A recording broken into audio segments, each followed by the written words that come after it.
Hello and welcome to Let's Crack UPSC CSE. My name is Pratik Nayak and I welcome you all on the largest YouTube platform for civil service preparation. नमस्कार दोस्तों, मेरा नाम प्रतीक नायक है। 7 साल से पढ़ा रहा हूँ ऑनलाइन ऑफलाइन प्लेटफॉर्म्स के अंदर। थाउजेंड्स एंड थाउजेंड्स स्टूडेंट्स को मैंने गाइड किया हुआ है। And when it comes to history and art and culture, मैं कहूंगा कि आप मेरे साथ तैयारी करिए। आपको 100% मैं आपको ऐसी प्रिपरेशन कराऊंगा जहां फाउंडेशन से लेके पूरा का पूरा जो आपका अप्लाइड पोर्शंस है वो भी हम लोग कवर करेंगे। आपके साथ यहाँ पे अनअकैडमी के ऊपर जुड़ रहा हूँ, लेट्स क्रैक यूपीएससी सीएसई के प्लेटफॉर्म के ऊपर ऑन द एनसीईआरटी। साथों साथ I also teach on the Unacademy plus. एक इन्फॉर्मेशन देना चाहूंगा आपके लिए, क्योंकि अनअकैडमी प्लस इंडिया का सबसे लार्जेस्ट लर्निंग प्लेटफॉर्म है। यहाँ पे बहुत सारे टीचर्स पढ़ाते हैं, लाइव कोर्सेज होते हैं, स्ट्रक्चर्ड कोर्सेज चलते हैं, इंक्लूडिंग आपको डाउट शेयरिंग क्लियरिंग सेशन भी हो जाता है। तो मैं आपको वेलकम करूंगा कि आप जुड़िए हमारे साथ अनअकैडमी प्लस के ऊपर। The reason I am telling you on the Unacademy plus, क्योंकि इंडिया के टॉप मोस्ट एजुकेटर्स यहाँ पढ़ाते हैं, मेरे भी कोर्सेज यहाँ पे चलते हैं। And I also teach the comprehensive course on history. आपको जान के इनफैक्ट हिस्ट्री को लेके बहुत सारे स्टूडेंट्स को डाउट रहता है, उनको मैं वेलकम करूंगा कि आप जुड़िए हमारे साथ हिस्ट्री के कोर्स के लिए। और यहाँ से प्रीलिम से लेके पूरा का पूरा मेंस का जितने भी हिस्ट्री के टॉपिक्स है आप मेरे साथ पढ़ सकते हो on the Unacademy plus application. तो मैं वेलकम करूंगा कि आप इनफैक्ट जुड़िए हमारे साथ अनअकैडमी प्लस सब्सक्रिप्शन लेने के लिए। और आप हिस्ट्री के कोर्सेज देख सकते हो, आप बाकी जितने भी एजुकेटर्स है उनके क्लासेस देख पाओगे। तो वन सब्जेक्ट नहीं है इसमें, आपको हर एक सब्जेक्ट हर एक टॉपिक्स को कवर किया जाएगा। जितने भी कोर्सेज जितने भी एजुकेटर्स पढ़ा रहे हैं उन सब के क्लासेज आप अटेंड कर पाओगे। तो प्रीलिम्स मेंस इंटरव्यू तक का कॉम्प्रिहेंसिव कवरेज है। और कल आपने देखा ही होगा रिजल्ट आया है, इनफैक्ट काफी अच्छा रिजल्ट आपको सब जगह मिलेगा। अनअकैडमी की तरफ से भी we have got good number of selections. मेरे बहुत सारे कलीग्स हैं आपके ये चैनल के ऊपर वीडियोस बनाए हुए हैं, आपको वहां पे टॉपर्स की लिस्ट भी मिल जाएगी। खैर, सब्सक्रिप्शन लेने के लिए आपको क्या करना है, you are always suppose to use the code PN Live and PN Live use करोगे 39,600 में 1 ईयर का सब्सक्रिप्शन होगा। उसी तौर के ऊपर PN Live यूज किया 10% डिस्काउंट मिलेगा और 2 ईयर्स का सब्सक्रिप्शन 57,600 के अंदर कवर हो जाएगा। तो आपको 1 साल 2 साल की बहुत ही आराम से तैयारी मिल सकती है।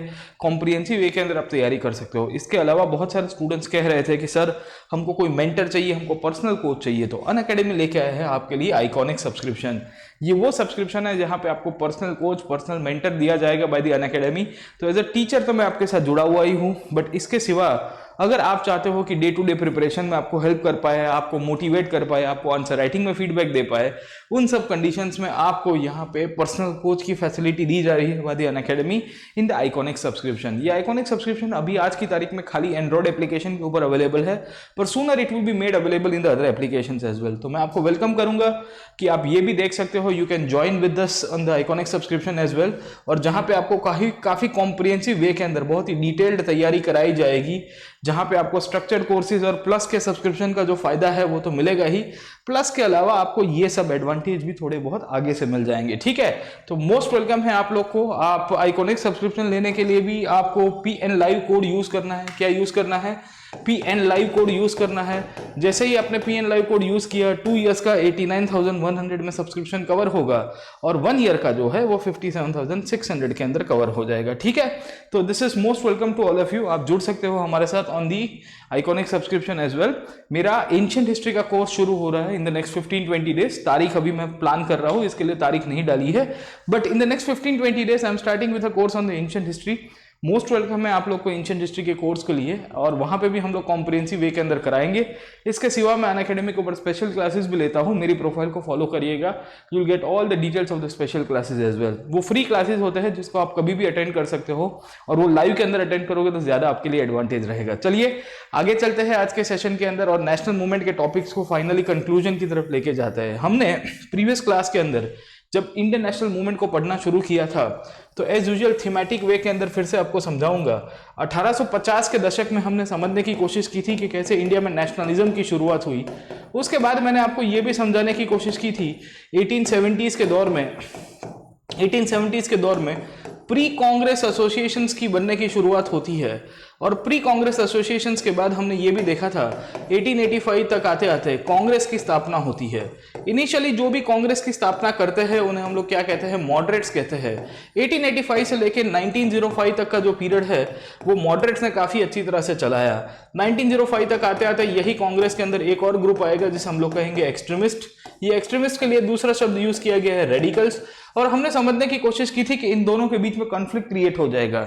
ये कॉन्फ्लिक्ट क्रिएशन के कारण ही 1905 के अंदर ही एक नया आंदोलन की शुरुआत होगी जिसका नाम है स्वदेशी मूवमेंट। और ये स्वदेशी मूवमेंट चलेगा 1907 तक आते आते कांग्रेस को स्प्लिट कर दिया जाएगा। कांग्रेस के अंदर मॉडरेट्स वर्सेस एक्सट्रीमिस्ट की लड़ाई होती है और कांग्रेस टूट जाती है। 1906 के अंदर हमने ये भी समझने की कोशिश की थी कि मुस्लिम लीग नाम की जो पार्टी है उसकी स्थापना की जाती है। और उसके बाद 1909 तक आते आते हमने ये भी देखा था कि कैसे सेपरेट इलेक्टोरेट्स के द्वारा मुसलमानों को पॉलिटिकल टूल के रूप में उपयोग किया गया था। उसके बाद हमने समझने की कोशिश की थी इन द प्रीवियस क्लासेस, और हमने ये देखने की कोशिश की थी कि 1909 के बाद 1915 तक का जो पीरियड है, ये पीरियड एक बहुत बड़ा वैक्यूम का पीरियड है। 1915 तक आते आते गांधी जी भारत के अंदर आते हैं।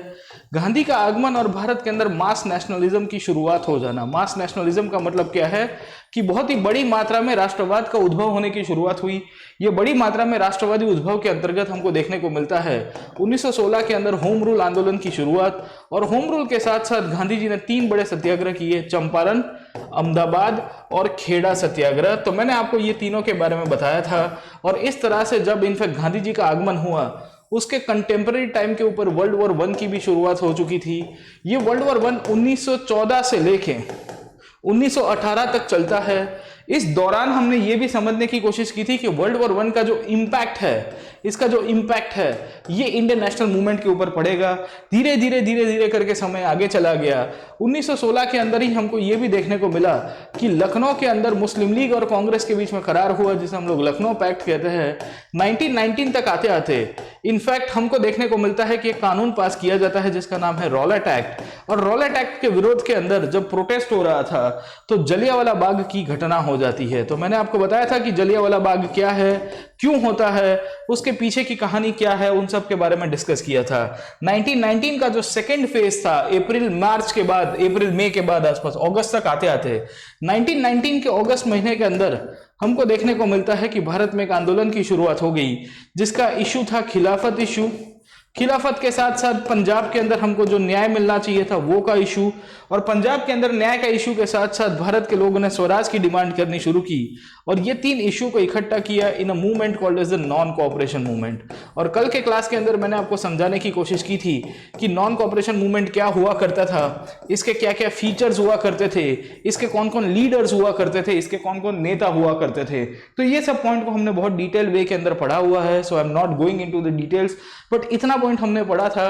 1919 से लेकर 1922 तक नॉन कोऑपरेशन मूवमेंट चलेगा। इस दौरान हमको देखने को मिलता है फरवरी महीने के अंदर इनफैक्ट चौरी चौरा नाम की जो जगह है वहां पे एक बहुत बड़ी घटना हो गई और उसके बाद इसको स्टॉप कर दिया जाता है। ठीक है, so we have discuss this much point. हमने इतने पॉइंट को डिस्कस किया था प्रीवियस क्लास के अंदर, और जहां तक मुझे याद है मैंने आपको बहुत ही कॉम्प्रिहेंसिव वे के अंदर ये पूरा जो हिस्ट्री है उसको पढ़ाया हुआ है। तो जो लोग नए जुड़े हैं उनको मैं वेलकम करूंगा, बट उनके एक रिक्वेस्ट ये भी है कि आप मेरे पुराने क्लासेस को देखिए। आप पुराने टॉपिक्स को देखोगे तो आपको ये चैप्टर में ज्यादा समझ में आएगा। चलिए आगे समझने की कोशिश करते हैं और देखने की कोशिश करते हैं कि इतिहास कैसे आगे चला और भारत का इतिहास में आगे फर्दर डेवलपमेंट क्या होता है, how the further development in history will take place over a period of time from the month of February 1922। अब देखिए फरवरी 1922 के बाद इनफैक्ट नॉन कॉपरेशन को तो स्टॉप कर दिया गया क्योंकि चौरी चौरा के अंदर पुलिस स्टेशन को जला दिया जाता है और बहुत बड़ी हिंसक घटना हो जाती है। तो जब वायलेंस होगा तो गांधी जी कहेंगे कि I will not support any kind of violence activities. मैं कोई हिंसा की जो प्रवृत्ति है उसको समर्थित नहीं करता हूं और हिंसा को समर्थन नहीं कर रहा हूं, इसके लिए मैं आंदोलन को स्टॉप कर रहा हूं। तो देखिए गांधी जी 1922 तक आते आते हमको देखने को मिलता है कि उनका मानना यह था कि हम लोग नॉन कोऑपरेशन मूवमेंट बहुत ही नॉन वायलेंट वे के अंदर करेंगे। और नॉन वायलेंट वे के अंदर करने के कारण गांधी जी ने जब देखा कि चौरी चौरा के अंदर जब वायलेंस हुआ है, और वायलेंस में भी क्या हुआ था, पुलिस स्टेशन को जला दिया गया था, the whole police station was burn down. तो पुलिस स्टेशन को जलाने के बाद गांधी जी उससे काफी सारे नाराज हो गए थे और गांधी जी को लग रहा था मुझे स्टॉप कर देना चाहिए। अब देखिए गांधी जी का एक इंपॉर्टेंट पॉइंट आपको मिलेगा कि 1919 से लेके 1922 तक आते आते गांधी जी इनफैक्ट अब आज की तारीख में महात्मा के रूप में पहचानने लग गए थे। और एनसीईआरटी कहता है कि महात्मा के विचार क्या हुआ करते थे, महात्मा क्यों इस प्रकार से सोचते हैं, महात्मा क्या कहना चाहते हैं, उन सब पॉइंट के ऊपर थोड़ा बहुत डिस्कस करते हैं और समझने की कोशिश करते हैं कि what is the story of Mahatma as per the NCERT. ठीक है, तो 1919 से लेकर 1922 तक का जो पीरियड है 1919 से लेकर 1922 तक का जो पीरियड है, ये पीरियड के दौरान जब हम लोग समझते हैं इतिहास को, ये पीरियड के दौरान जब हम लोग इतिहास को समझने की कोशिश करते हैं, तो हमको ये जानकारी मिलती है कि गांधी जी महात्मा के रूप में एस्टेब्लिश हो चुके थे। और गांधी जी जब महात्मा के रूप में एस्टेब्लिश हो चुके थे, तो क्या चीजें आगे चलती है उसके बारे में थोड़ा बहुत समझेंगे, and will try to understand कि फर्दर इश्यू कैसे आगे चला। अब देखिए, यहां से शुरू करते हैं हम लोग हिस्ट्री को, जहां पे हमने कल के पॉइंट के अंदर स्टॉप किया था। मैंने आपको बताया था कि खिलाफत और नॉन कॉपरेशन के अंदर बहुत बड़ा इंपैक्ट पड़ा। इंडिया के अलग अलग रीजन्स में लोगों ने आंदोलन किया था, वो चाहे आसाम हो, वो चाहे बॉम्बे हो, वो चाहे सिंध हो, वो चाहे पंजाब हो, सब जगह के ऊपर आपको ये पीपल्स इनिशिएटिव मिलेगा। पीपल्स इनिशिएटिव का मतलब क्या है कि लोगों ने गांधी के बताए रास्ते के ऊपर अपना आंदोलन किया। इनफैक्ट कुछ कुछ लोग ऐसे भी थे जो गांधी के बताए रास्ते के ऊपर ना जाते हुए भी अपना आंदोलन करेंगे। ठीक है, तो ये दोनों पॉइंट आपको यहां से मिलेंगे। We will find both the points, और किस तरह से इतिहास अब आगे चलता है उसको समझने की कोशिश करते हैं। Let us try to understand how the history will proceed further.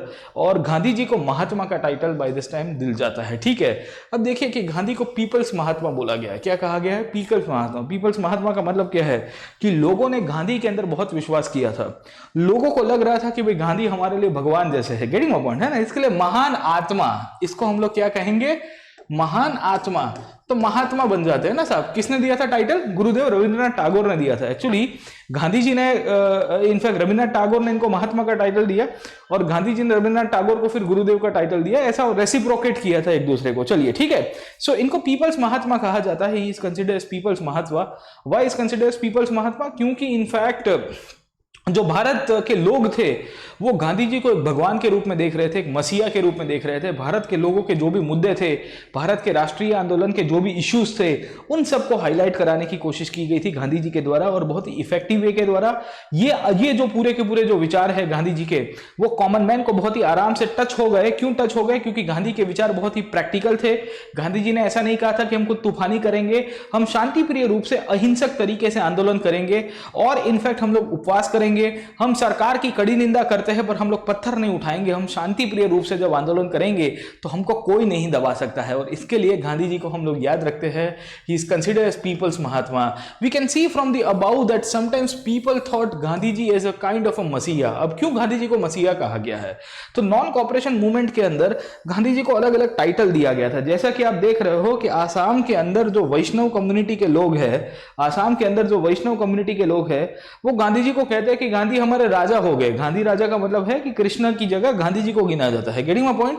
उसी तौर के ऊपर आसाम के अंदर जो चाय के बागानों के अंदर काम करने वाले लोग हैं, टी गार्डन के अंदर जो मजदूर है, वो गांधी जी को महाराज के रूप में पहचानते हैं। गांधी महाराज की जय। Getting my point or not?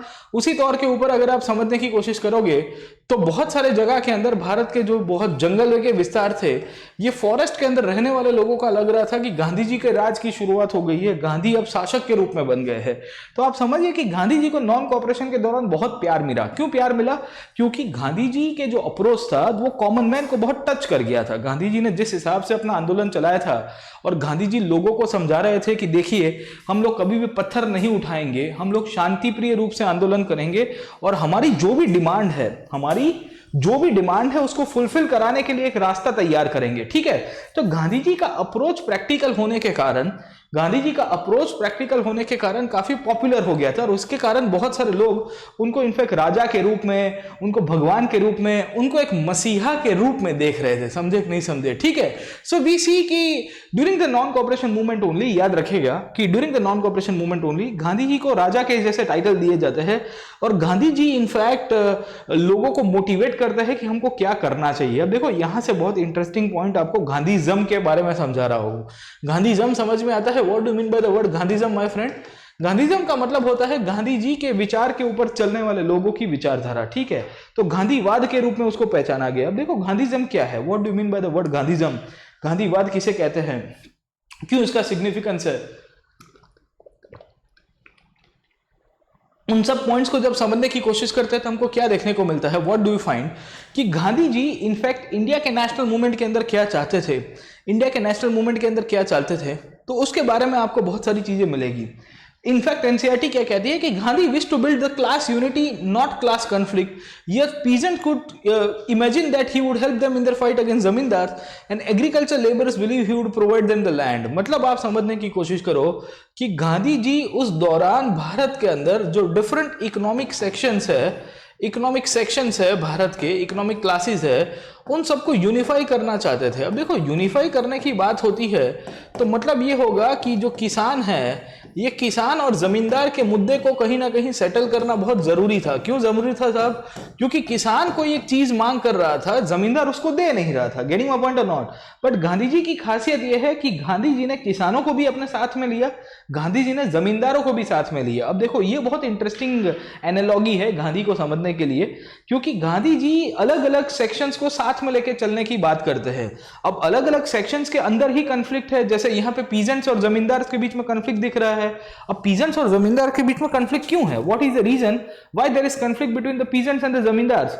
Peasants और जमींदार के बीच में कॉन्फ्लिक्ट होने का मुख्य कारण अगर आप समझोगे, अगर आप मुख्य कारण को समझने की कोशिश करोगे तो हमको क्या देखने को मिल रहा है कि जमींदार जो है वो पीजेंट का शोषण करता है। वो तो संसार का नियम है साहब, बड़ी मछली छोटी मछली को खाती है, वैसे ही आपके जो जमींदार है वो पीजेंट्स का शोषण करेंगे और इस तरह से इनकी इनफैक्ट शोषण पद्धति चलती रहती है। गेटिंग अ पॉइंट, है ना? सो व्हाट वी सी, हमको क्या देखने को मिला कि Gandhi wanted to beat the class unity not the class conflict, yet the peasants would imagine that Gandhi would help them in the struggle of the zamindar, the agriculture laborers would believe that he would provide them the land। जो मजदूर थे, मजदूर को लग रहा था कि हमको जमीन की मालिकी मिलेगी अगर गांधी हमारी मदद करेंगे। तो गांधी है ना सबके दोस्त थे और सबके दुश्मन थे। समझ में आ रहा है कि नहीं आ रहा है? गांधी जी की खासियत यह है साहब कि वो सबके दोस्त भी हुआ करते थे और सबके दुश्मन भी हुआ करते थे। ठीक है, जस्ट अ सेकेंड, इसको हम लोग थोड़ा सेटल कर देते हैं। हाँ, तो मैं आपको बता रहा था कि गांधी सबके दोस्त थे और गांधी सबके दुश्मन थे। तो through out the national movement, पूरा नेशनल मूवमेंट अगर आप समझोगे तो आपको इसी प्रकार की सिस्टम गांधी जी के अंदर देखने को मिलेगी। पर Gandhi used to see and Gandhi used to feel that कि देखिए मैं आपके लिए भी काम कर रहा हूं, मैं जमींदारों के लिए भी काम कर रहा हूं, मैं किसान के लिए भी काम कर रहा हूं। ठीक है, तो सब इनफैक्ट उनके साथ में भी आते थे और इसके कारण बहुत सारे कॉमन मैन जो था उनको लग रहा था कि गांधी जी जो है उसने हमारे लिए बहुत अच्छा काम किया है। ठीक है, so many people in India at that time used to believe कि ये हमारा भला हुआ है, उसमें इनफैक्ट गांधी जी का बहुत बड़ा रोल प्ले है। सो गांधी जी को सब जगह पे पॉपुलराइज किया गया, गांधी के विचार भी उस टाइम पे पॉपुलराइज हो गए। और दूसरा क्या हुआ कि खिलाफत और नॉन कॉपरेशन के दौरान गांधी जी एक ऑल इंडिया लीडर के रूप में बन चुके थे। एक्चुअली क्या होता है खिलाफत मूवमेंट के अंदर, आप जब पढ़ोगे किताबों के अंदर भी या मेरे साथ आप जब आओगे प्लस कोर्सेज के अंदर भी, तो आपको देखने को मिलेगा कि गांधी जो है उस दौरान पूरा इंडिया को टूरिंग करते हैं, he will be touring the whole of the country. So जब गांधी जी पूरे भारत को टूर करेंगे, जब पूरे भारत को देखेंगे, तो उस दिन हमको समझ में आता है, उस दौरान हमको समझ में आया कि गांधी जी जब पूरे भारत का टूर करते हैं, when he will be going in different places, तो कॉमन मैन के साथ वो आराम से कनेक्ट हो पाए। कॉमन मैन को लग रहा था कि ये जो इंसान है ये मेरे जैसा ही है, इसने भी मेरे जैसी स्ट्रगल की है, इसकी लाइफ में भी मेरे जैसे ही प्रॉब्लम है। और गांधी जी ने क्या किया था, संसार त्याग दिया था, he had already given up all the things जो उसकी वर्ल्डली लाइफ के अंदर होती थी। तो ये सब सिचुएशन में हम लोग देखने को मिलता है और हमको यही समझ में आता है कि गांधी की जो विचारधारा है, गांधी की जो विचारधारा है वो कॉमन मैन को बहुत टच हो रही थी। Getting my point or not? अब देखिए यहाँ पे एक कारण बताया गया है और एक घटना बताई गई है प्रतापगढ़ की। प्रतापगढ़ पता है कि नहीं पता है साहब? ठीक है, यूपी के अंदर आया हुआ है, बड़े बड़े पॉलिटिशियंस वहां से आए हैं। तो वी सी कि बताइएगा कौन है पॉलिटिशियन। चलिए ठीक है, सो गांधी जी की एक कहानी यहाँ पे बताई गई है। The peasants from the Pratapgarh in the United provinces, मतलब यूपी आज का, उसको पहले के टाइम के अंदर यूनाइटेड प्रोविंसेस कहते थे। याद रखिएगा, कभी कभी क्वेश्चन आता है आपको सिलेबस के अंदर से कि यूनाइटेड प्रोविंस करके जगह कहां पे आती है, तो आज की तारीख में उसको यूपी कहा जाता है। एक्चुअली आजादी के बाद उसका नाम उत्तर प्रदेश कर दिया गया, पहले यूनाइटेड प्रोविंस था, क्योंकि इनफैक्ट अवध से लेके आजू बाजू वाले जो भी रीजन्स थे उन सबको मर्ज करके ये बनाया गया था। अब देखिए क्या होता है उस दौरान, प्रतापगढ़ के जो भी पीजेंट्स थे, प्रतापगढ़ के जो भी पीजेंट्स हुआ करते थे, ये पीजेंट्स उस दौरान इनफैक्ट आंदोलन कर रहे थे क्योंकि उनके ऊपर इलीगल इविक्शन करने की इनफैक्ट नौबत आ गई थी। अब what do mean by the illegal eviction? ठीक है, तो आपको मैं समझाता हूं इलीगल इविक्शन का क्या कहानी है। एक्चुअली होता क्या है कि आप जब किसान के रूप में काम करते हो, when you are working as a peasant, तो आपके ऊपर जमींदार आता है। समझ में आ रहा है आपको? तो जमींदार जब आपके ऊपर आता है तो जमींदार को आपको दो चीजें देनी पड़ती है। You are suppose to give two things to the zamindar. पहला कौन सी चीज होती है, वो है रेंट। रेंट का मतलब क्या होता है दोस्त, वो भाड़ा देना पड़ता है कि आपको जमीन के ऊपर खेती करनी है, इसके लिए आपको भाड़ा देना पड़ेगा, क्योंकि ओनरशिप जो है वो किसके पास थी, ज्यादातर ओनरशिप आपको किसकी मिलेगी साहब, जमींदार के पास ही मिलेगी। Getting a point. दूसरी आपको मिलेगी रेवेन्यू। क्या होता है रेवेन्यू, रेवेन्यू का मतलब क्या होता है दोस्तों, कि आप जो भी प्रोडक्शन कर रहे हो उसके ऊपर एक बैर मिनिमम पैसा जो है वो आपको यहां पे देना पड़ेगा, ठीक है। तो क्या होता था कि the peasant is not able to pay up the rent, neither he is not able to pay up the revenue, तो इनफैक्ट जो पीजेंट है उसको जमीन से इविक्ट कर दिया जाता था। इविक्ट समझ में आता है, उसको जमीन से बेदखल कर दिया जाता था। बेदखल समझ में आता है कि नहीं आता आपको, ठीक है। So he was removed from the land, he was removed from the land, उसको जमीन से हटा दिया जाता था अपनी जमीन से, और उसके बाद उसको प्रेशराइज किया जाता था। Getting my point. तो क्या हुआ कि यूपी के अंदर प्रतापगढ़ नाम की जो जगह है, यूपी के अंदर प्रतापगढ़ नाम की जो जगह है, वो प्रतापगढ़ के जो पीजेंट्स थे उन्होंने इनफैक्ट एक बहुत बड़ा आंदोलन चलाया था, और ये आंदोलन के दौरान गांधी जी बीच में आए, और गांधी जी ने इनफैक्ट जमींदारों का जो मुद्दा था वो हाईलाइट किया। इनफैक्ट गांधी जी ने जब जमींदारों का मुद्दा हाईलाइट किया तो हमारे किसानों को लग रहा था कि गांधी ने हमारा मैटर सॉल्व करा है। अरे भाई, तुमने अपने ही हिसाब से मैटर को सॉल्व करा दिया होगा। गेटिंग माय पॉइंट, है ना। बट वी सी, हमको क्या देखने को मिला कि लोगों को लग रहा था कि भाई गांधी जो थे इन्होंने ये बेदखली को बंद किया है, ठीक है। तो आपको पूछेगा कि बेदखली क्या है, what do you mean by the word bedakhli, ठीक है। तो बेदखली की जब हम लोग बात करेंगे तो ये इविक्शन ऑफ पीजेंट्री है। क्या कहते हैं, it is known as eviction of peasantry, जहां पे आपके किसान को हटा दिया जा है सत्ता से, ठीक है। सो वी फाइंड कि eviction of peasantry was one of the major motives जिसके द्वारा आपकी ये सिस्टम चलती है। अब देखिए, आगे समझने की कोशिश करते हैं और समझने की देखने की कोशिश करते हैं कि कैसे इतिहास आगे चलता है 1921 के दशक में। ये प्रतापगढ़ का मुद्दा भी नॉन कॉपरेशन मूवमेंट के दौरान ही चल रहा था। अब ये जो आपकी पूरी कहानी है उसके बारे में क्या लिखा गया है, तो this is a following extract from the CID report. उस टाइम पे सीआईडी करके बॉडी हुआ करती थी। बताइए सीआईडी किसने बनाई थी, हु फॉर्म द सीआईडी, हाँ, किसके दौरान बनती है, चलो बताओ भाई, कमेंट सेक्शन के अंदर बताइएगा। हाँ, किसने बनाई थी, कौन गवर्नर था जिसने सीआईडी की स्थापना की थी, ठीक है। हाँ, सीआईडी किसने बनाई थी, हाँ बताइए, चलो बताओ बताओ भाई, बताओ यार, ऐसा थोड़ी चलेगा। हाँ साहब, सीआईडी किसके दौरान बनती है साहब, लॉर्ड कर्जन करके गवर्नर हुआ करता था। लॉर्ड कर्जन ने इनफैक्ट 1904 के आसपास की बात है, और 1902 से 4 के बीच के हम लोग बोलेंगे। एंड्रू फ्रेजर करके एक ब्रिटिश ऑफिशियल थे, उनकी अध्यक्षता में पुलिस कमीशन की स्थापना की थी, और भारत में पुलिस सिस्टम को कैसे रीऑर्गेनाइज किया जाए, कैसे रिफॉर्म किया जाए, तब जाके आपकी ये सीआईडी की इनफैक्ट स्थापना की जाएगी। चलिए ठीक है, तो सीआईडी करके जो बॉडी है उसने एक रिपोर्ट तैयार किया था किसान मूवमेंट के ऊपर। किसान मूवमेंट का मतलब है कि जो हमारे फार्मर्स आंदोलन कर रहे थे on the eviction of peasantry, कहां पे, इलाहाबाद डिस्ट्रिक्ट के अंदर, ठीक है। अब जहां पे इनफैक्ट ये पूरी की पूरी जो कहानी है उसके अंदर गांधी जी का जो नाम है वो सब जगह पे कनेक्टेड था। मतलब आप समझिए कि गांधी 1921 के अंदर पूरे भारत भ्रमण कर रहे थे, वो touring all over the country. जब नॉन कोऑपरेशन मूवमेंट हुआ तो गांधी पूरे भारत को टूर कर रहे थे, यहां से लेके वहां, नॉर्थ से लेके साउथ तक, ईस्ट से लेके वेस्ट तक, सब जगह टूर कर रहे थे। बट प्रतापगढ़ के जो इलाहाबाद डिस्ट्रिक्ट के आजू बाजू वाले जो रीजन थे उसके कोने के गांवों के अंदर भी गांधी जी का नाम पॉपुलर हो चुका था। किसानों को लग रहा था कि भाई गांधी जी ने हमको मुक्ति दिलाई है, गांधी ने जो जमींदार हमारा शोषण कर रहा है उससे हमको ना छुटकारा दिलाया है, ठीक है। तो ये तो खासियत थी साहब गांधी की, ऐसे ही थोड़ी महात्मा कहते हैं उनको। चलिए ठीक है, no one seems to know quite who or what he is, but it is an accepted fact that what he say is so and what he orders must be done। हाँ, क्या होता है साहब, किसी को नहीं पता है वो कौन है, किसी को नहीं पता है कि वो इनफैक्ट क्या चाहते हैं, पर लोगों को उतनी चीज पता थी कि उन्होंने जो कहा है वो सही कहा है, उन्होंने जो रास्ता दिखाया है उसको हमको फॉलो करना है, ठीक है। ऑर्डर्स मस्ट बी डन, समझ में आ रहा है कि नहीं आ रहा है, what do mean by the word orders must be done. Orders must be done का मतलब ये होता है कि हम चाहते हैं कि इस हिसाब से चीजें चलनी चाहिए, इस हिसाब से इनफैक्ट, है ना, पूरी सिस्टम चलनी चाहिए। तो गांधी जी का प्रभाव बहुत था साहब। भारत के कोने खोपचे में भी आप चले जाओ, केरला से लेके इनफैक्ट यूपी से लेके बिहार से लेके आप बर्मा तक, Gandhi always went to Burma as well, ठीक है। ये सब रीजन्स के अंदर आपको गांधी जी का दबदबा मिलेगा। तो उससे हमको समझ में आता है कि भाई गांधी जी का एक अलग ही माहौल हुआ करता था। अब देखिए क्या कहता है, ही इज अ महात्मा और अ साधु। क्या लिखता है, ही इज अ महात्मा और साधु, अ पंडित, अ ब्राह्मण हु लिव्स एट इलाहाबाद, ठीक है।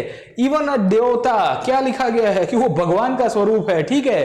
The real power of him is to be traced back to the idea that it was he who got the bedakhli stopped in Pratapgarh. जो किसानों को अपनी जमीन से हटा दिया जाता था, इलीगली इविक्ट कर दिया जाता था by the zamindar and big big I would say landlords, वो स्टॉप करने की कोशिश की है। और इसके कारण as a general rule Gandhi is not thought of us being antagonistic to government but only to the zamindars. We are for Gandhi ji and the सरकार। क्या लिखते हैं किसान लिखते हैं कि हम गांधी जी के हैं, हम जमींदारों के अगेंस्ट में है पर सरकार के अगेंस्ट में नहीं है, ठीक है। क्योंकि आपकी जो इलीगल इविक्शन है वो कौन कर रहा था? तो मैंने आपको बताया जमींदार जो है, ये जमींदार ही किसान को हटा रहा था और इसी को इनफैक्ट अपनी जमीन से इविक्ट कर रहा था। Getting my point? तो जब गांधी जी ने आंदोलन किया तो गांधी जी के आंदोलन के कारण जो किसान था बहुत खुश हो गया कि चलिए हमको गांधी जी ने सेटल करा के दिया। और वहां के जो लोकल लोगों का मानना है कि हमारी लड़ाई जो है, we are opposing the zamindar and not the government, क्योंकि गवर्नमेंट के सामने हमारी लड़ाई नहीं है। गवर्नमेंट जैसी चल रही है वो चलने दो, गोरे लोगों का शासन जो चल रहा है वो चलने दो, हमारा इश्यू इनके साथ है। किनके साथ है साहब? जमींदार के साथ है। Getting my point? तो ये सब सिचुएशन में हम लोग जब पूरा नॉन कॉपरेशन मूवमेंट को समझते हैं, नॉन कॉपरेशन मूवमेंट ने गांधी जी को मसीहा के रूप में बनाया। और इसी के कारण जब हम लोग नॉन कॉपरेशन मूवमेंट के अंदर समझने की कोशिश करेंगे तो इनफैक्ट एनसीईआरटी के अंदर एक बहुत इंटरेस्टिंग चीज लिखी गई है और लिखा गया है कि according to this report how did people view Mahatma Gandhi, what do you think that they felt that he was opposed to zamindars and not the government, why do you think that they were in favour of Gandhi ji? ठीक है, क्यों ये लोग favour में थे, क्यों लोग in fact जमींदारों का विरोध कर रहे थे पर सरकार का नहीं कर रहे थे? और ये रिपोर्ट सीआईडी का है, ये इनफैक्ट जो सरकारी रिपोर्ट है इसके अंदर ही लिखा गया है कि गांधी भगवान है, लोगों की जो लड़ाई है वो सरकार के सामने नहीं है, लोगों की लड़ाई जमींदारों के सामने है, वो जमींदार जो लोगों का शोषण कर रहे हैं। Getting my point? तो ये जो सिचुएशन है साहब, ये जो सिचुएशन है, ये सिचुएशन में हम लोग इविक्शन ऑफ पीजेंट्री का एक बहुत बड़ा एक इशू क्रिएट हो रहा है। और इविक्शन ऑफ पीजेंट्री को जब समझते हैं तो we see multiple things that were going on and this is one of the reasons we find कि बहुत सारे इश्यूज आपके जमींदारी सिस्टम के अंदर भी मिलेंगे, बहुत सारे इश्यूज आपको यहां पे भी देखने को मिलेंगे। अब देखिए, यहां से ही एनसीईआरटी में एक बहुत इंटरेस्टिंग फोटोग्राफ दिया हुआ है, ये फोटोग्राफ को थोड़ा एनालिसिस करते हैं। पीपल्स महात्मा कहा गया है। क्या कहा गया है? पीपल्स महात्मा। ठीक है, ये बहुत इंटरेस्टिंग फोटोग्राफ है। When Gandhi was given the title of people's Mahatma, Bharat के लोगों के महात्मा है गांधी, तो इनमें किन किन इनफैक्ट लीडर्स का फोटोग्राफ दिया हुआ है, दिख रहा है कि नहीं दिख रहा है साहब आपको? ठीक है, so when we see this is a popular representation of Mahatma Gandhi in a popular image to show that Mahatma Gandhi is often a divine being, वो एक भगवान है, दैवीय स्वरूप के रूप में है साहब, है ना, occupying a place within the pantheon of the Indian gods. In this image he is driving the Krishna's chariot, guiding other nationalist leaders in the battle against the British, है ना। तो कहानी क्या है? What is the story? ये photograph में गांधी है ना, एक्चुअली वो क्या कहते हैं, सारथी बन के आए हैं। और पार्थ, भारत के राष्ट्रीय आंदोलन के पार्थ समझ में आता है? पार्थ किसे कहते हैं दोस्त? अर्जुन को कहा जाता है। चलिए ठीक है, महाभारत की जो पूरी कल्पना है ये पेंटिंग के द्वारा की आर्टिस्ट ने की है, ठीक है। और महाभारत की कल्पना के अंतर्गत इसको स्वराज मंदिर कहा गया। दिख रहा है, ये पार्लियामेंट जैसी बॉडी दिख रही है, ठीक है, इंडियन नेशनल मूवमेंट के अंदर। और गांधी इनफैक्ट सारथी बन के है, गांधी के साथ आपको पीछे नेहरू जी दिखेंगे। और इस तरह से आपको इंडियन नेशनल मूवमेंट के जो और भी लीडर्स हैं उनके फोटोग्राफ दिख रहे हैं। अब्दुल कलाम आजाद है, लाला लाजपत राय है, फिर आपको बाल गंगाधर तिलक जैसे लोग मिल जाएंगे, ठीक है। So we see multiple leader, Subhash Chandra Bose है। तो इन सब चीजों से हमको क्या समझ में आ रहा है? ठीक है, इन सब चीजों से हमको यही समझ में आ रहा है कि गांधी जी को एक दैवीय अवतार के रूप में कंसिडर किया गया था और गांधी जी को कृष्ण के इक्विवेलेंट कहा गया था। कि महाभारत की रणभूमि के अंदर जैसे कृष्ण अर्जुन का सारथी बनके, अर्जुन के सारथी बनके, पार्थ के सारथी बनके इनफैक्ट उसको दिशा दिखाते हैं कि तुमको यहाँ पे ये करना है, तुमको है ना वो है डिमोटिवेटेड फील नहीं करना है। आपको पता होगा कि जीवन में सारथी का एक बहुत बड़ा इंपॉर्टेंस है। और एक सारथी अगर आपको अच्छा मिल जाता है लाइफ के अंदर तो आपकी लाइफ बदल देता है साहब। कृष्ण के जीवन के अंदर आपको जो है, या अर्जुन के जीवन के अंदर आपको कृष्ण सारथी के रूप में मिले थे, उनकी जो रथ चलाने वाले मिल गए थे, उसके कारण महाभारत के अंदर पांडव बहुत लिमिटेड थे, उसके बावजूद भी they were able to I would say get the desired result. और मैं भी आपको यही वेलकम करूंगा। इनफैक्ट हम नहीं कहते हैं कि हम सारथी के जैसे आपको रथ चला के देंगे, पर जरूर से आपकी मदद कर पाएंगे in the UPSC preparation. Preparation. ठीक है, तो आई वेलकम यू ऑल। आप फिर से हमारे साथ जुड़ सकते हो अनअकैडमी प्लस के प्लेटफॉर्म के ऊपर। मैं आपका पल भर साथ निभाऊंगा। आपको हिस्ट्री जैसा सब्जेक्ट जो बहुत ही प्रॉब्लमेटिक लगता है बहुत सारे स्टूडेंट्स को, उसके अंदर सॉल्यूशन दिलाने की भी कोशिश करूंगा। Let me come back to this point. हम लोग डिस्कस कर रहे थे किसके बारे में? हम लोग डिस्कस कर रहे थे रिगार्डिंग द होल पीपल्स महात्मा, और हम आपको समझा रहे थे कि गांधी जी को इनफैक्ट लोगों का महात्मा कहा गया। जब उनको लोगों का महात्मा कहा गया उसका मतलब ये था कि Gandhi eight that time was so popular, और इसके लिए उनको कृष्ण के रूप में दर्शाया जाता है। अब देखिए आगे क्या हुआ उसको थोड़ा बहुत समझते हैं। नॉन कॉपरेशन मूवमेंट बहुत अच्छा चल रहा था। बहुत सारे लोगों को लग रहा था कि भारत को इसके द्वारा स्वराज मिल जाएगा। स्वराज समझ में आता है कि नहीं आता है आपको? ठीक है, भारत को आजादी मिल जाएगी। Picture was very much clear कि अब इनफैक्ट भारत को स्वराज मिलने ही वाला था। बट वॉट वी सी 1922 से लेके 1929 तक आते आते नॉन कॉपरेशन मूवमेंट आगे चलता है। तो उसी दौरान हमको देखने को मिलता है कि चौरी चौरा नाम की जो जगह है, कहां पे आया है साहब? यूपी के अंदर आया हुआ जगह है। और चौरी चौरा के अंदर एक पुलिस स्टेशन को आग लगा दी जाती है।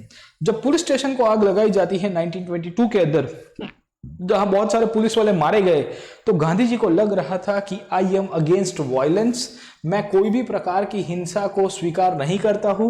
मैं कोई भी प्रकार की हिंसात्मक आंदोलन के साथ अपने आप को नहीं जोड़ना चाहता हूं।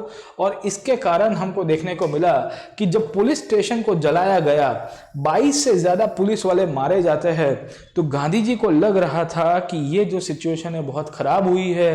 And this is one of the reasons he will B abruptly calling of the non cooperation movement. क्या होता है? गांधी जी क्या कहते हैं कि मुझे अब आंदोलन को नहीं आगे चलाना है। मुझे लग रहा है कि ये आंदोलन हिंसक हो गया है। भले मैं महात्मा बन चुका हूं, भले मैं लोगों को एक दिशा दिखाने वाला हो चुका हूं, भले आप मुझे भगवान के रूप में गांधी महाराज, गांधी जी की जय, गांधी राज, इन सब का टाइटल दे रहे हो, but I am not ready to accept any kind of violence in my national movement. ठीक है, so in this situation we see कि नॉन कॉपरेशन मूवमेंट जो है वो फेल हो जाता है। अब सवाल ये हुआ कि चौरी चौरा में क्या हुआ था ऐसा, और पुलिस स्टेशन को क्यों जलाया गया? आप समझिए कि how come a person will try to attack a police station. कोई इंसान पुलिस स्टेशन को कैसे अटैक करता है? आज की तारीख में पुलिस वाले का गिरबान भी नहीं पकड़ सकते साहब। ठीक है, और वहां पे 1922 में, आज से 100 साल पहले, 102 साल पहले, पूरा का पूरा पुलिस स्टेशन को जला दिया गया। एक्चुअली होता यह है कि लोग है ना शांति से प्रोटेस्ट कर रहे थे। ये चौरी चौरा की बात कर रहा हूं। और जब इनका प्रोटेस्ट चल रहा था, इसी दौरान, प्रोटेस्ट के दौरान ही हमको देखने को मिला कि कुछ लोग there were certain people, there were some people at that time, उन्होंने इनफैक्ट पुलिस वालों को क्या किया कि रोकने की कोशिश, एक्चुअली पुलिस वाले ने रोकने की कोशिश की थी वहां पे गांव वाले, और पिकेटिंग कर रहे थे। पिकेटिंग समझ में आता है ना? फॉरेन के गुड्स जो दुकान के अंदर मिलते हैं उसको वहां पे बेचने नहीं दिया जा रहा था, पब्लिक को वहां खरीदने नहीं अलाउ किया जा रहा था, और बहुत सारी जगहों पे होली की जा रही थी। होली समझ में आता है ना? जला देते थे साहब, है ना? विदेश का कपड़ा, विदेश का दारू, तो है ना, कपड़े के ऊपर दारू डालते थे और चिंगारी लगा दे, जल जाता था सब कुछ। तो ये जो टेक्निक थी साहब, ये टेक्निक के दौरान एक बार लॉ एंड ऑर्डर का प्रॉब्लम खड़ा हो गया।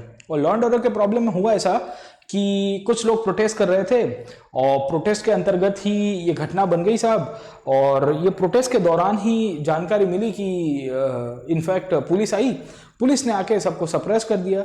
अब पुलिस ने आके शांति प्रिय रूप से जो आंदोलन चल रहा था उसको सप्रेस करते समय फायरिंग कर दी। समझे कि नहीं समझे? अब पुलिस वालों ने फायरिंग कर दी तो सामने जो टोला था, जो मॉब हुआ करता था, जो ग्रुप हुआ करता था, वो नाराज हो गया।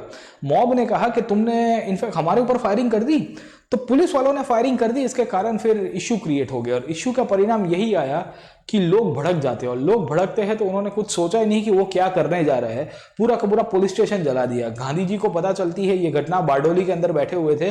गांधी कहते हैं कि एक्ट नॉट चॉल बे, ये क्या कर दिया भाई साहब आप लोग ने? ठीक है, आप मजाक के चक्कर में शांतिप्रिय रूप से आंदोलन चल रहा था और आपने इतनी बड़ी हिंसा कर दी। तो इसके कारण हमको क्या देखने को मिला कि गांधी जी ने नॉन कॉपरेशन मूवमेंट को स्टॉप कर दिया। गांधी जी ने इनफैक्ट अपने जितने भी फॉलोअर्स थे उन सबको कहा कि आप अपना कंस्ट्रक्टिव वर्क करने की शुरुआत करो, आप अपना छोटा मोटा आंदोलन करने की शुरुआत करो। मतलब क्या है कि पब्लिक के अंदर काम करने की शुरुआत करो, ग्रामीण विस्तार में कांग्रेस का काम आगे पॉपुलर कराने की कोशिश करो।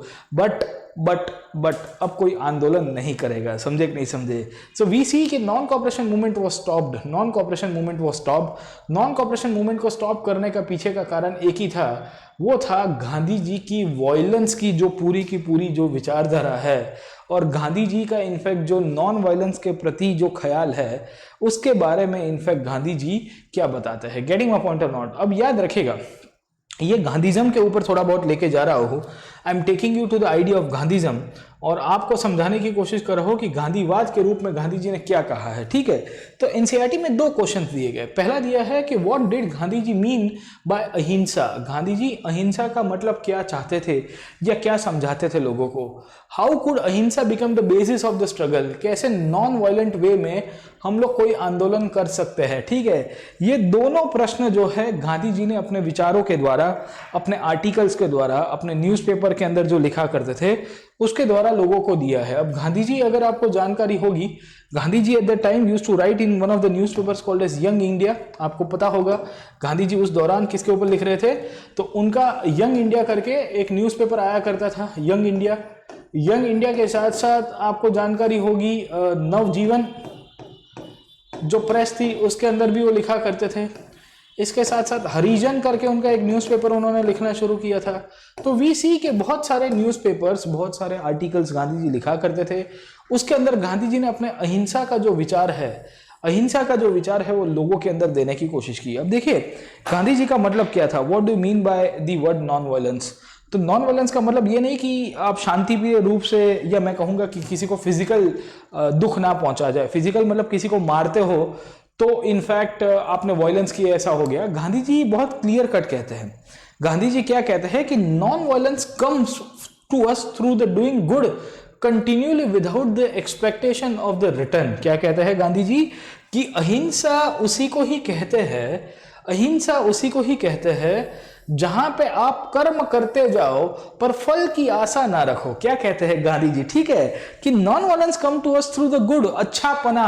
हम लोग है ना इसको एथिक्स के अंदर पढ़ते हैं, और एथिक्स के अंदर इनफैक्ट ये जो सुखवाद की विचारधारा है, व्हाट इज गुडनेस, अच्छा किसे कहते हैं, अच्छा किसे कहा जाता है। एथिक्स के अंदर बहुत इंपॉर्टेंट टॉपिक है कि what is good according to you. UPSC ने एक बार प्रीलिम मेंस के अंदर पूछ दिया था एथिक्स के अंदर कि आपके हिसाब से गुड क्या होता है, अच्छा किसे कहते हैं, ठीक है। तो गांधी जी क्या कहते हैं कि non violence come to us through doing the good, through doing the good continuously without the slightest expectation of return. आप 1% भी रिटर्न की कोशिश ना करो, आप 1% भी इनफैक्ट है ना ऐसा मत सोचो कि मुझे क्या मिलने वाला है, आप अपना कर दो। आप जब अपना वो है ना निस्वार्थ रूप से, निस्वार्थ समझ में आता है, आप इनफैक्ट विदाउट एनी एक्सपेक्टेशन काम करते हो, आप सेल्फलेसली काम करते हो। मैं क्या कहता हूं, सेल्फलेसली काम करते हो। तो जब आप कोई भी चीज को सेल्फलेस की करने की कोशिश करते हो तो नॉन वायलेंस के रूप में चला जाएगा, ठीक है। तो गांधी कहते हैं that is the indispensable lesson that I learned in the south Africa. अब देखिए उसके बाद गांधी जी अफ्रीका के बारे में अपने विचार लिखते हैं। क्या लिखते हैं उसको समझने की कोशिश करते हैं। I succeeded in learning the eternal law of suffering as the only remedy for undoing wrong and injustice. It means positively the law of non violence. You have to be prepared to suffer cheerfully at the hand of all and sundry and you will wish ill to no one, not even to those who may have wronged you. क्या कहते हैं गांधी जी, आप in fact जीवन भर सफर करते रहोगे, आप जीवन भर दुख ही व्यक्त करते रहोगे।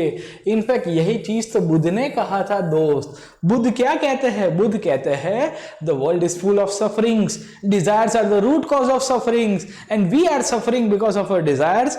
If you want to get rid of our sufferings we need to get rid of our desires and if you want to get rid of our desires we need to follow the ashtangika marg, the 8-fold path, the 8-fold objective which will lead to the middle path in life, ठीक है। तो गांधी जी भी यही कहते हैं कि जीवन में दुख ही दुख है। क्यों दुख ही दुख है, क्योंकि इनफैक्ट मैंने एक चीज समझी है, जब मैं अफ्रीका के अंदर था मुझे यह समझ में आ रहा था कि इनफैक्ट आपके साथ कुछ भी गलत हो रहा है, आपके साथ कुछ भी अन्याय हो रहा है, वो अन्याय को आपको देखना पड़ेगा और आपको अहिंसक रूप से ही उसके ऊपर प्रश्न उठाना पड़ेगा।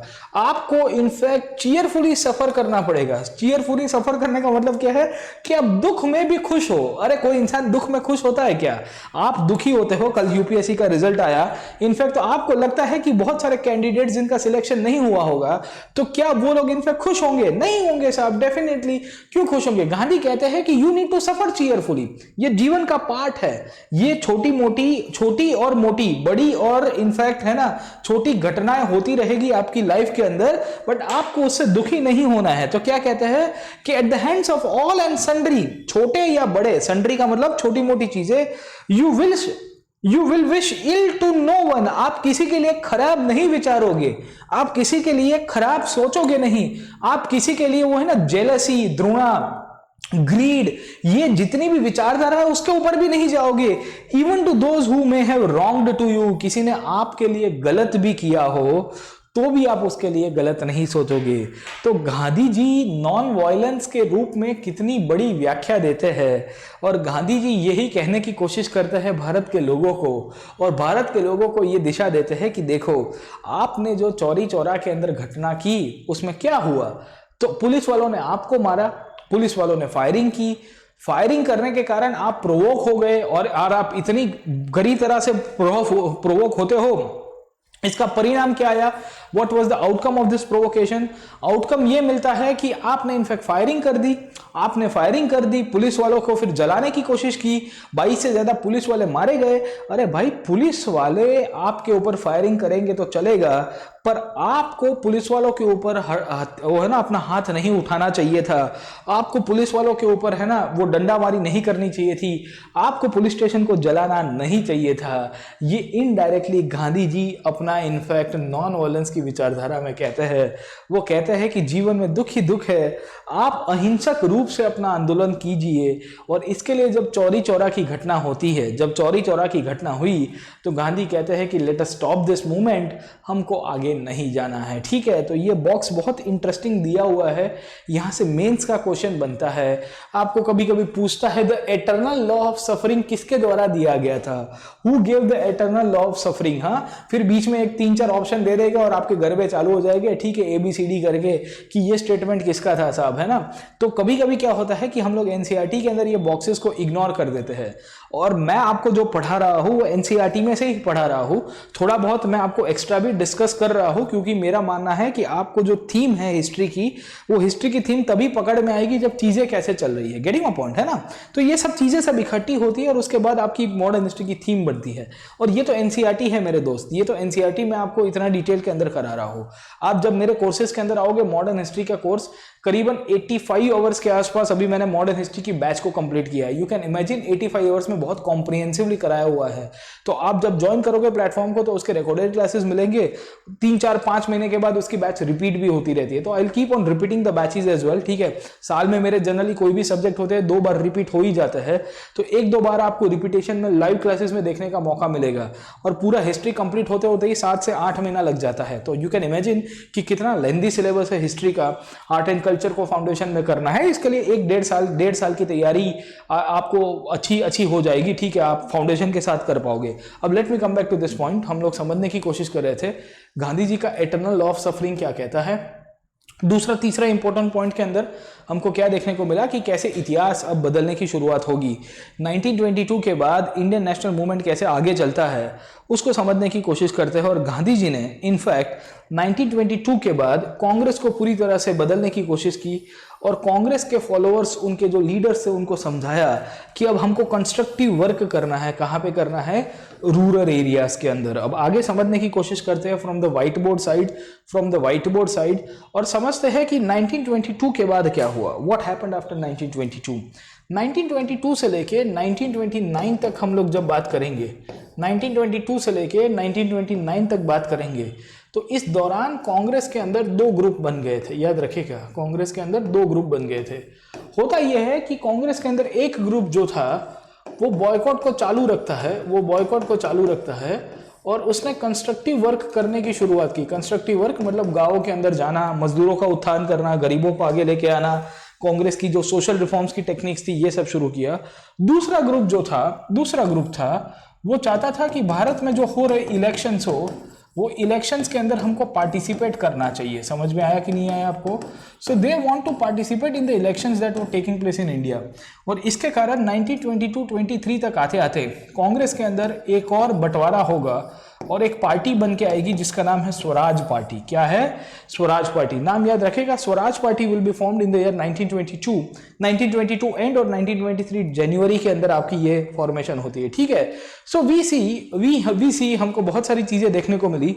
1922 से लेके 1929 तक का जब हम लोग इतिहास समझते हैं, 1922 से लेके 1929 का जब हम लोग इतिहास समझते हैं, तो इस दौरान इनफैक्ट कांग्रेस के अंदर दो ग्रुपिंग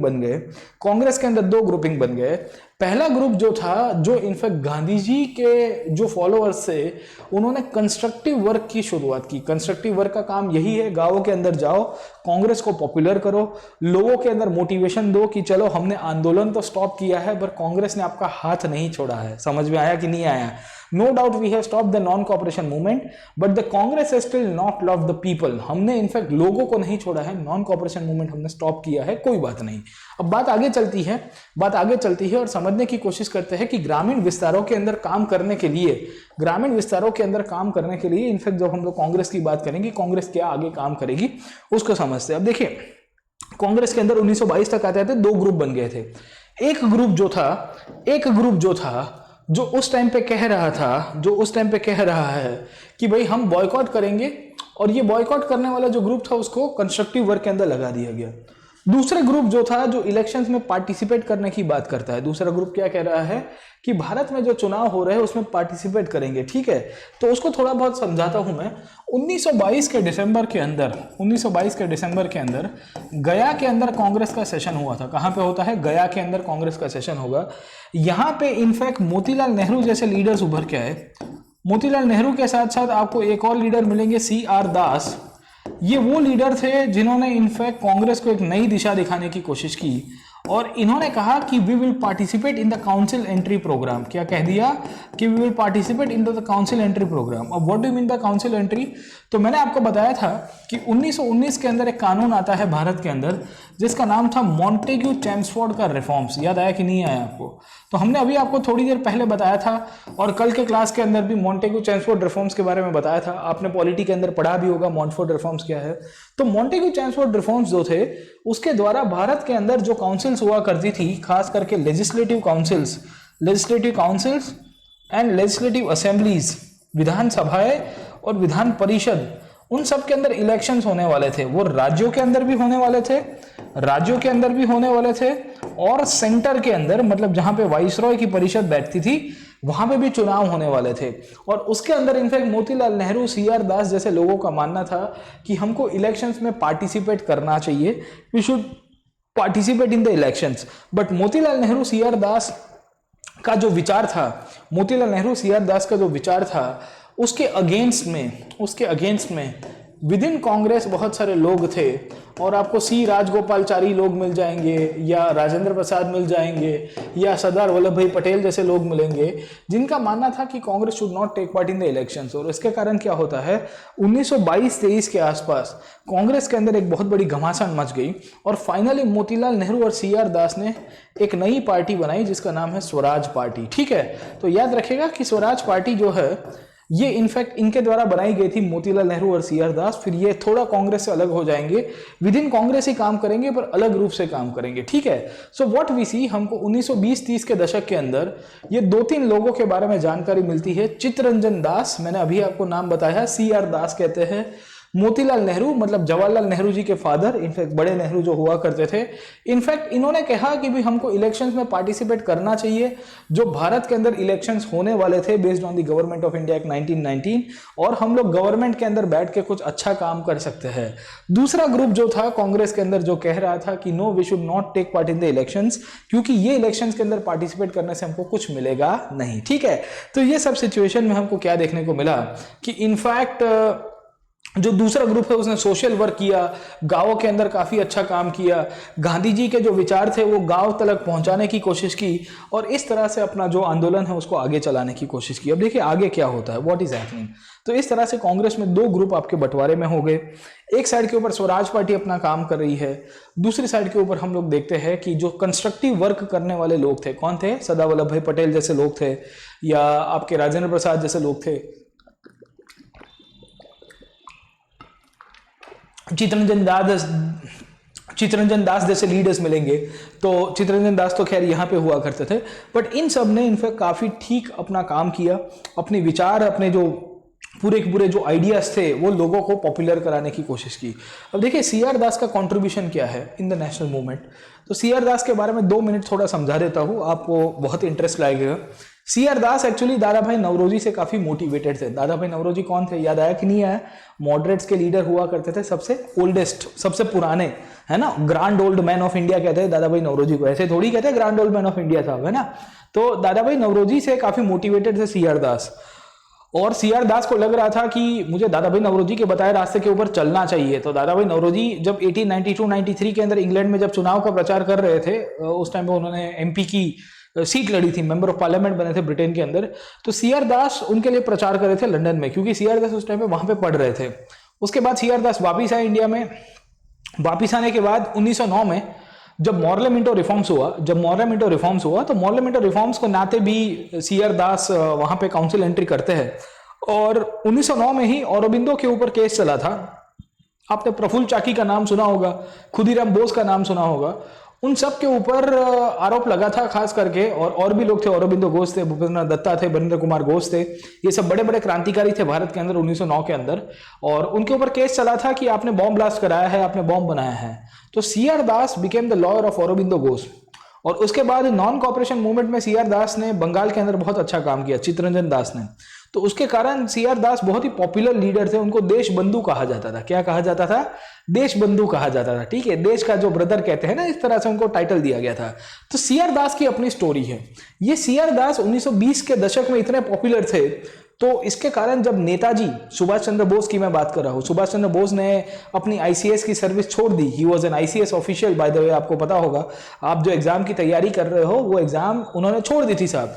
और उसके बाद आपके जो सुभाष चंद्र बोस है, नेताजी सुभाष चंद्र बोस जो है, वो इनफैक्ट ज्यादा हमको देखने को मिल रहा है कि इनके शिष्य बन जाएंगे, CR दास के डिसाइपल बन जाएंगे और उनके साथ ही काम करते हैं। तो CR दास का बहुत अच्छा काम था, उन्होंने स्वराज पार्टी के साथ काम किया था। दूसरे थे Motilal Nehru, already in fact political leader के रूप में एस्टैब्लिश थे और इलाहाबाद के अंदर इनका दबदबा था, लॉयर के रूप में अच्छा काम किया था। तो ये भी पॉपुलर थे। इनका मानना था कि हमको चुनावों के अंदर पार्टिसिपेट करके सरकार की पॉलिसीज को टारगेट करना चाहिए, सो दैट सरकार की जो वीकनेसेस है हमको जानकारी मिले। तो 1922 से लेके 1929 तक मैं आपको थोड़ा इतिहास को फिर से व्हाइट बोर्ड के द्वारा समझाने की कोशिश करूंगा और समझने की कोशिश करते हैं कि 1922 से लेके 1929 तक, 1922 से लेके 1929 तक क्या क्या घटनाएं बनती है। तो एक तो आपकी स्वराज पार्टी की स्थापना हो गई। किसकी हो गई? स्वराज पार्टी की स्थापना हो गई। इसके सिवा इस दौरान आपके 2-3 बड़े बड़े सत्याग्रह हुए, ठीक है। तो कौन से हुए? तो एक तो बोरसद सत्याग्रह हुआ, बोरसद के बाद नागपुर सत्याग्रह हुआ और नागपुर के बाद बारडोली सत्याग्रह। ये तीनों के तीनों सत्याग्रह हमारे लिए क्यों इंपॉर्टेंट है? क्योंकि ये तीनों के तीनों सत्याग्रह के बाद सरदार वल्लभ भाई पटेल को सरदार का टाइटल दिया जाता है। समझ में आया कि नहीं आया आपको? ठीक है। So when we see the case of Vallabhbhai Patel, उनको बारडोली सत्याग्रह के बाद सरदार का टाइटल मिलता है 1928 के अंदर। ये काफी पॉपुलर हुआ था। उसके बाद आगे समझने की कोशिश करेंगे। इसी दौरान आपको 1925 के अंदर RSS नाम की संस्था की स्थापना हुई और हिंदू महासभा जो ऑलरेडी एक्टिव थी वो अब धीरे धीरे इसके साथ जुड़ जाएगा। Getting my point? तो हिंदू महासभा ऐसे तो बन गया था 1915 के दशक में, it was formed in the year 1915 only, but वो आरएसएस के साथ जुड़ने के बाद काफी पॉपुलर होगा और भारत के अंदर एक नई, इनफैक्ट मैं कहूंगा कि रिलीजन बेस्ड नेशनलिज्म की तरफ इंडिया को लेके जाने की कोशिश की जाएगी। धीरे धीरे धीरे ये वही टाइम था जब इंडिया में रिवॉल्यूशनरी एक्टिविटीज का ग्रोथ होने की शुरुआत हो गई। किसकी? रिवॉल्यूशनरी एक्टिविटीज की ग्रोथ होने की शुरुआत हो गई। अब what do mean by the revolutionary activities? किसे हम लोग क्रांतिकारी घटनाओं के रूप में पहचानते हैं, किसे हम लोग क्रांतिकारी संगठन के रूप में पहचानते हैं। Getting my point? तो रिवॉल्यूशनरी एक्टिविटीज किसे कहते हैं? What do read by the word the revolutionary activities? तो ये एक वो संगठन थे, ये वो घटनाएं थी जो क्रांति देने की कोशिश करेगी, भारतीय राष्ट्रीय आंदोलन को एक नई दिशा दिखाने की कोशिश करेगी। ठीक है, तो ये रिवॉल्यूशनरी एक्टिविटीज आपको मिलेगी इसी दौरान। तो 1922 से लेके 29 का पीरियड बहुत ही टर्मोइल वाला पीरियड था। ये पीरियड के बारे में इनफैक्ट एनसीईआरटी क्या क्या लिखती है उन सब के बारे में थोड़ा बहुत डिस्कस कराने की कोशिश करेंगे। चलिए ठीक है, let us try to understand.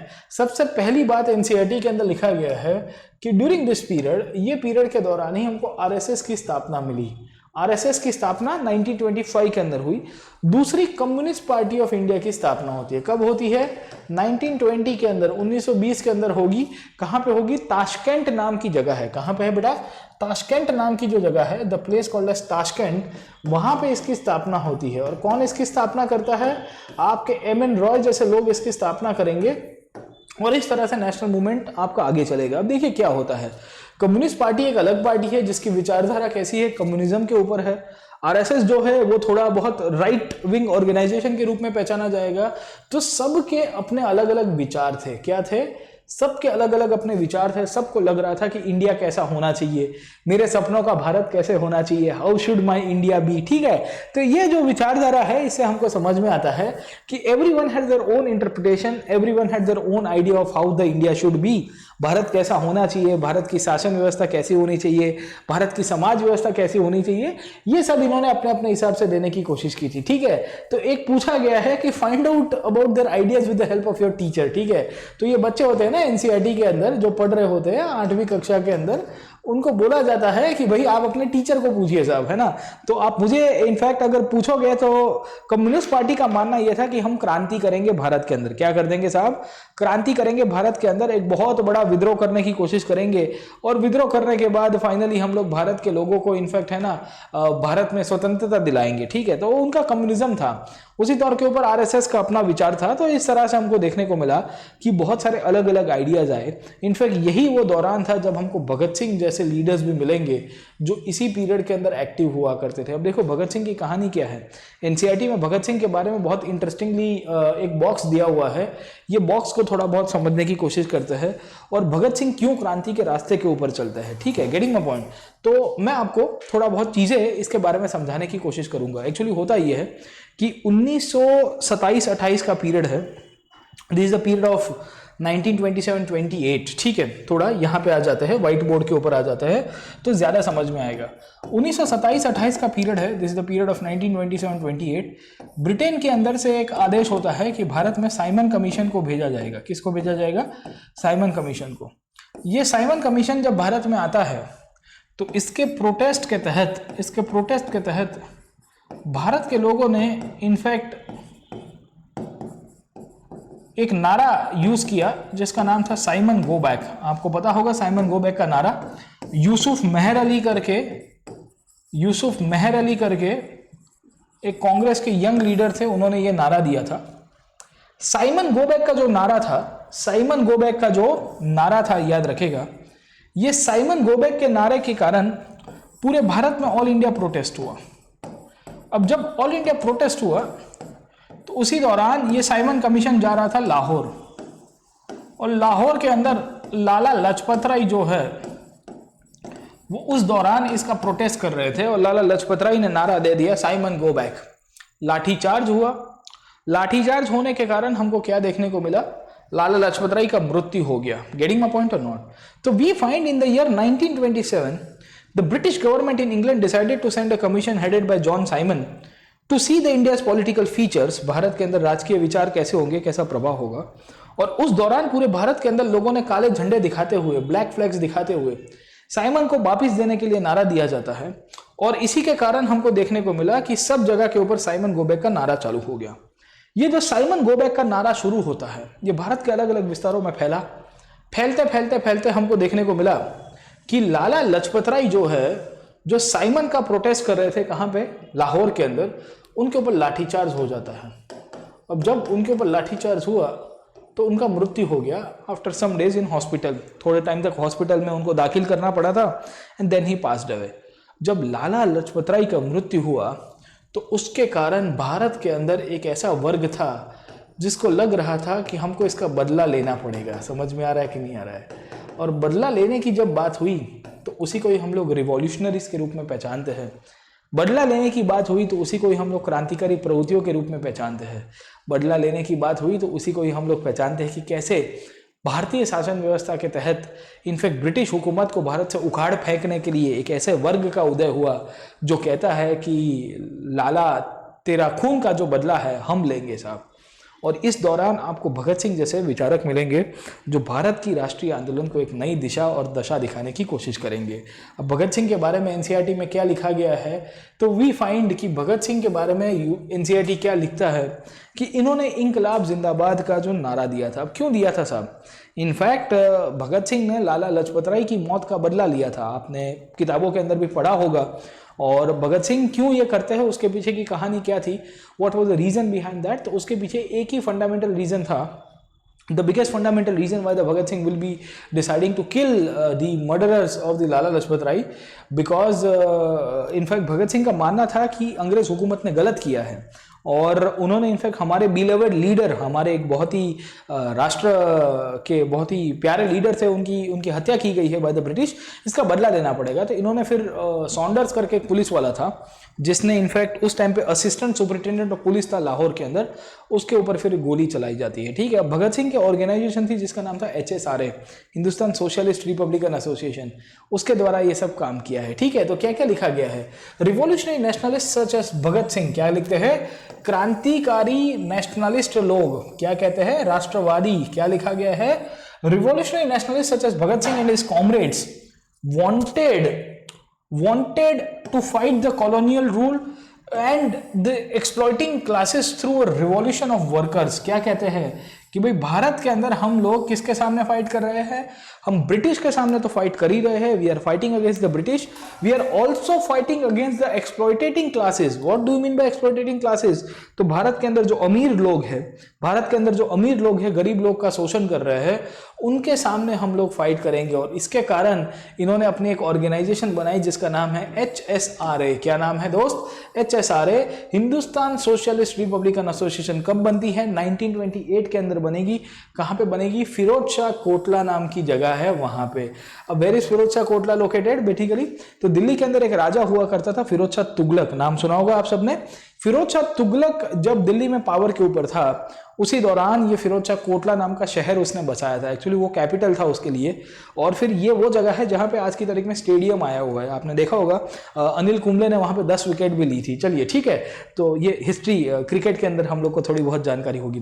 तो फिरोज शाह कोटला नाम की जो जगह है वो दिल्ली के अंदर है।